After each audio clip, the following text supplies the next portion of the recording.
এবং তাকে বলে তোদের জয় হবে না, জয় হরে কৃষ্ণ হরে রাম, এভাবে যখন বলতেছিল তখন মুসল্লিরা উত্তেজিত হয়। ইন্না লিল্লাহি ওয়া ইন্না ইলাইহি রাজিউন। মৃত্যুর দোয়া বললাম কেন জানেন? এটা মৃত্যুর দোয়া না, এটা হচ্ছে যখন কোনো বালা মুসিবত আসে তখন মুমিনদের পড়তে বলা হয়েছে এই দোয়া, যে নিশ্চয়ই সবাই আল্লাহর দিকে প্রত্যাবর্তনকারী।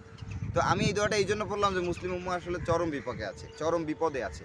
বাংলাদেশের মতো দেশে, ৯৬% মুসলমানের দেশে, এই দেশে কিভাবে এই সাহস হয় একজন সনাতন ধর্মের মানুষের, যে মসজিদে নামাজরত অবস্থায় মসজিদে ঢুকে একজন ইমাম সাহেবের ঘাড় ধরে তুলে ফেলছে এবং বলতেছে তোদের উদ্দেশ্য কখনো সফল হবে না। মুসলমানের কি উদ্দেশ্য এখানে?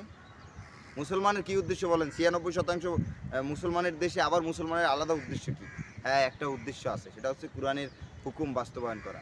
হ্যাঁ, সেই উদ্দেশ্য সফল হবে না এই বলে হুমকি কে দিয়েছে? সনাতন ধর্মের এক ভাই। তো তাহলে আমি কি এখন বলতে পারি যে সেদিন বেশি দূরে নয়, ভারতে যেমন জয় শ্রীরাম না বলার কারণে